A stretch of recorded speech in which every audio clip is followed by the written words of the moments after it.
Hey guys, in this lesson we would understand the applications of linear equations. We would first cover up different types of word problems or real life problems in which we need to solve a system of linear equations. And then we would also cover up how to get different types of solutions without actually solving the problem. Let's first go over the real life problems. Let's read the first question. Leanne works at a greenhouse. She needs to plant a total of 32 bulbs. Two types of bulbs are available. She's asked to plant 3 times as many crocus bulbs as tulip bulbs. How many of each should she plant? Now, in this question, we are not given a system of linear equations, so our first step is to write down the equations. Now, how do we know which ones are going to be the variables and how are we going to write down the equation?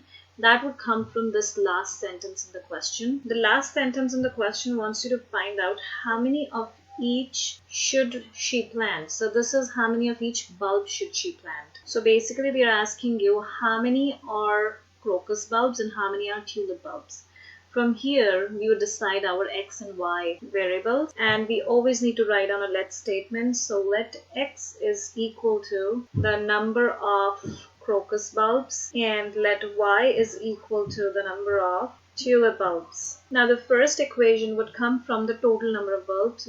Now the first equation comes from the total number of bulbs. She needs to plant a total number of 32 bulbs, so that means x plus y should be equal to 32. And that's the first equation. Next equation is going to come from this statement where it says that she's asked to plant 3 times as many crocus bulbs as tulip bulbs. This means that the amount of tulip bulbs should be 3 times less than the amount of crocus bulbs, or in other way we can say the amount of crocus bulbs should be 3 times more than the amount of tulip bulbs. Therefore, we can write this in the form of an equation. The amount of crocus bulbs is represented with x is equal to 3 times the amount of tulip bulbs, and tulip bulbs is y, so x is equal to 3y, and this is our second equation. So whenever we are given a real life problem or any application problem for a system of linear equations, our first goal is to get the equations. We have got the 2 equations, and then the next step is to solve the 2 equations or solve for each x and y value, and for that we have to do any one of the methods discussed in earlier lessons. You could do it using graphing, substitution, or elimination. Because we are not specified in this question what method to use, so whatever is your desired method, just use that method to solve the question. I would use substitution here because I've already got an equation that is solved for one of the variables, and that is x. So all I have to do is just substitute equation number 2 and 1. So in place of x, I'm going to put in 3y in equation 1. So I would have 3y plus y is equal to 32.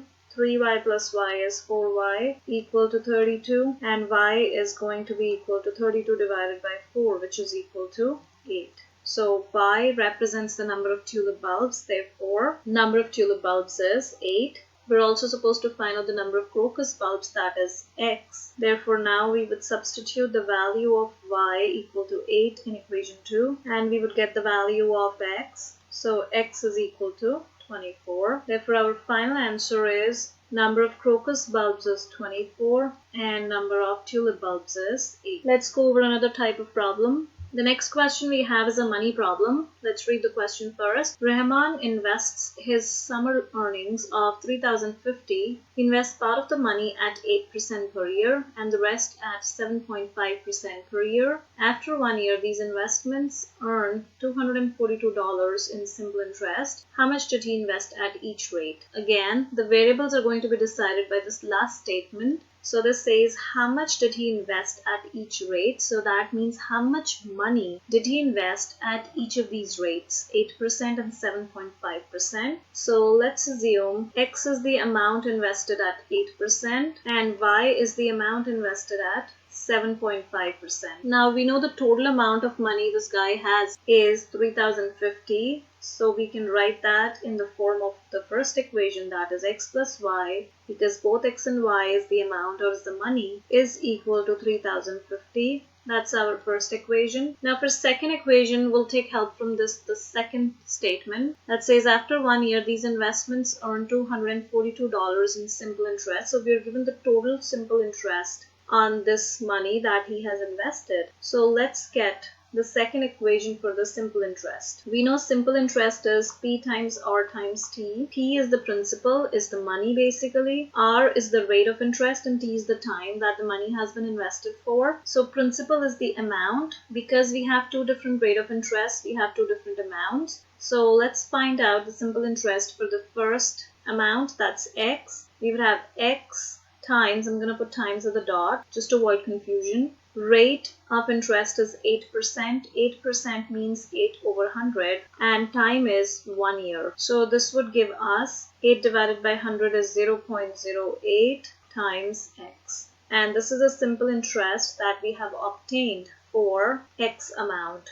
Similarly, we can find out the simple interest for Y amount, and that is equal to Y times rate of interest is 7.5%, so it's 7.5 divided by 100 times 1 year again, and we get 0.075 Y. So the second equation will be simple interest of X plus simple interest of amount Y is equal to total simple interest, which is equal to $242. This we can write down like this: 0.08X plus 0.075y is equal to 242, and this is our second equation. Now we've got the two equations to work with. This is the first equation and this is the second equation. We can either do substitution or elimination. I prefer doing substitution, so I'm going to rearrange the first equation to solve for any one of the variables. Let's solve for variable x. Because we have x plus y is equal to 3050, we can write on x is equal to 3050 minus y. Let's call this equation number 3. And now all we have to do is just substitute this equation number 3 in equation number 2. So we would have decimal 08x is going to be 3050 minus y plus 0.075y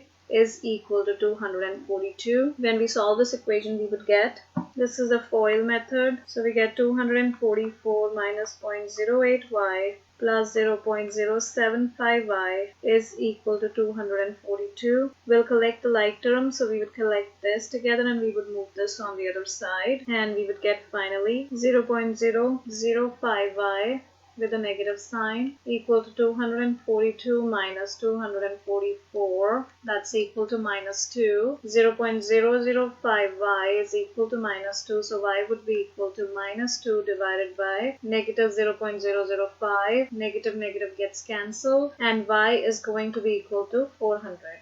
Because this was amount, so this is $400. Therefore, the Y amount invested at 7.5% is $400. How do we get the X amount? That is just taking away 400 from 3050, which is equal to 2650. And this is our final answer for question number 2. Let's do another question. This is riverboat problems. You could also be asked plane in the air problems that will be solved in the same way as the riverboat problem. Let's read the question first. It says Tyler rows 10 kilometers downstream in 2 hours. On the return trip, it takes him 4 hours to travel 8 kilometers. Determine his average rowing speed and the speed of the current. Now again, the variables are going to be decided by this last statement. We have to determine his average rowing speed and the speed of the current. So let x is the speed of the boat. Speed of the boat is his rowing speed, because the speed with which he's going to row the boat, that is going to be the speed of the boat. Next we have y is the speed of the current. Always remember, downstream means both the speeds are going to be added.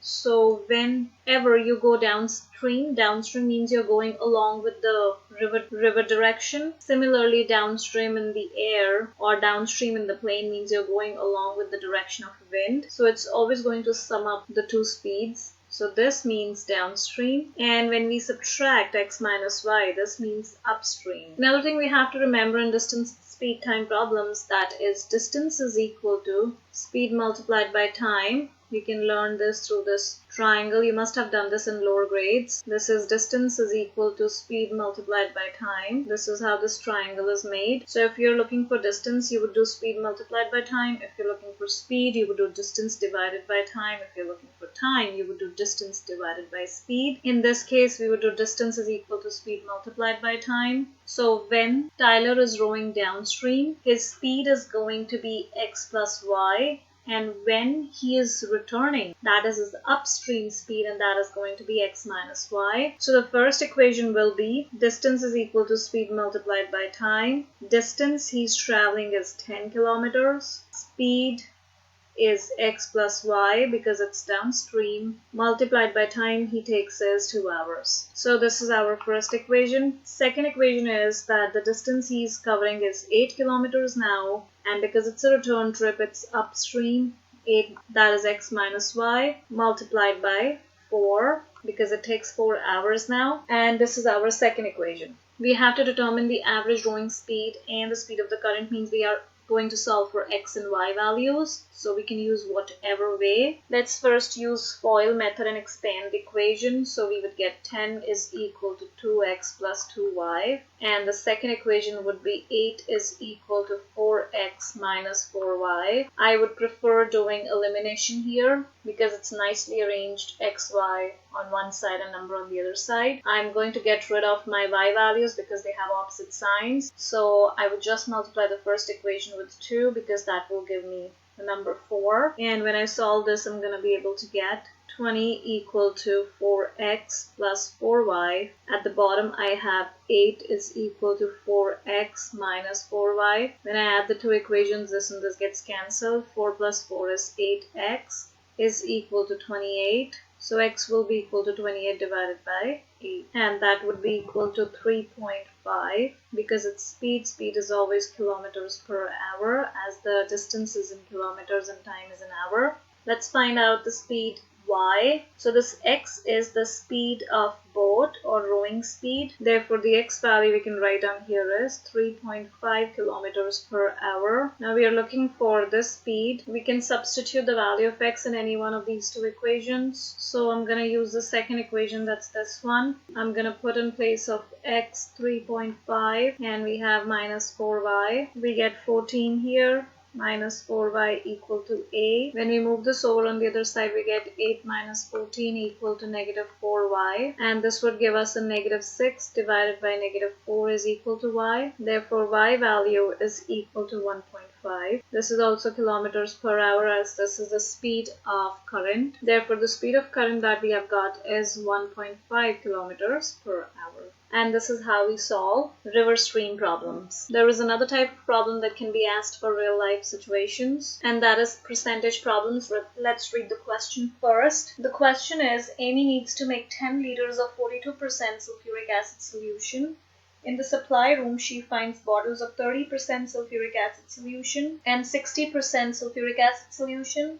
What volume of each solution should she mix in order to make 42% solution? So what volume means, our let statement comes from here. Let x is equal to volume of 30% sulfuric acid used. Sulfuric acid can be written as H2SO4. You can write it in words, that's fine. And let y is equal to volume of 60% sulfuric acid solution used. Total she's going to make is 10 liters. So that's our first equation, x plus y is equal to 10. Second equation we would take out using the percentages, because we know the individual amounts or we know the individual volumes, that is x and y, and we know the individual percentages. So that means 30% of x plus 60% of y would be equal to 42% of 10. Always remember, your left and the right sides should be equal or should be referring to the same units. Like here, left side is referring to volume, right side should also be the volume. Here the left side is referring to percentage, so right side should also be percentage. We need to write it down in numbers. So 30% means 0.3, off means multiplication in math. So 0.3x plus 0.6y is equal to 42% of 10 is 4.2. And this is our second equation. We can use substitution for this. So first we're going to rewrite equation 1 for any variable of our choice. I am solving it for y. We'll be left with y alone. So y is 10 minus x. Let's call this equation number 3. Then we have to substitute equation number 3 in 2. And we would get 0.3x plus 0.6y. In place of y, we can put in 10 minus x is equal to 4.2. We're supposed to expand it. So this gives us 6 minus 0.6x equal to 4.2. We collect the like terms Move this over. 4.2 minus 6, so 0.3x minus 0.6x is negative 0.3x. 4.2 minus 6 is negative 1.8. Therefore, x will be equal to negative 1.8 divided by negative 0.3, and that is equal to 6. Because this is supposed to be volume, so it's going to be x liters. So it is supposed to be x is equal to 6 liters. Therefore, the volume of 30% sulfuric acid used is x, which is 6 liters. And we know the total is 10 liters. Therefore, y is going to be 4 liters. And this is how we solve a question where we need to find out the volume or the mass of given solution or given substance using percentages. The last thing we're supposed to cover in applications is if we're supposed to find out the number of solutions present in a particular system of equations without solving the equations, how do we do that? Let's say we're given a question, minus 3x plus 2y is equal to 5, and we're given 5y minus 10 is equal to 2x. So always remember, to find the number of solutions, we have to follow the following steps. The first step is to rearrange each equation in slope-intercept form. Second is we compare their m values. We can have two conditions in this. One is if m is same, and the second is if m is different. Let's see what happens if m is different. If m is different, we conclude that the solution is 1, or we can say we have one point of intersection. Because if m is different, the lines have different slopes. Different slope lines are always going to meet at one point. However, if m is same, then we have another two conditions, because then we check the b value. So if m is same, then b could either be same or b could be different. If m is same and b is also same, then it's same lines. And if lines are same, that means they're going to meet at every point. So it would have infinite solutions or infinite point of intersections. However, if m is same and b is different, that means the lines are parallel. And parallel lines, they would never meet. So this would have no solution or no point of intersection. Therefore, for any system of equations, we can have three results. One is one solution, or we can say one point of intersection. Second type of solution is no point of intersection. And third is infinite number of point of intersections. One point of intersection is going to be in the case when m is different. No point of intersection is when m is same, b is different. And infinite is when m is also same and b is also same. We have to memorize these three conditions for solving this type of a question. Going back to the question, we're supposed to rearrange this equation in y equal to mx plus b form. So we would get 2y equal to 3x plus 5. That would be equal to y is equal to 3 over 2x plus 5 over 2. Next, we would rearrange this equation in slope-intercept form. So we would get 5y equal to 2x plus 10. Y is equal to 2 over 5x plus 10 divided by 5 is 2. Now we compare the m values. We see m is different. That means we are in this condition. When m is different, we just conclude that the point of intersection is 1. Or this system of equations is going to have one solution. And this is how we do different applications of linear systems.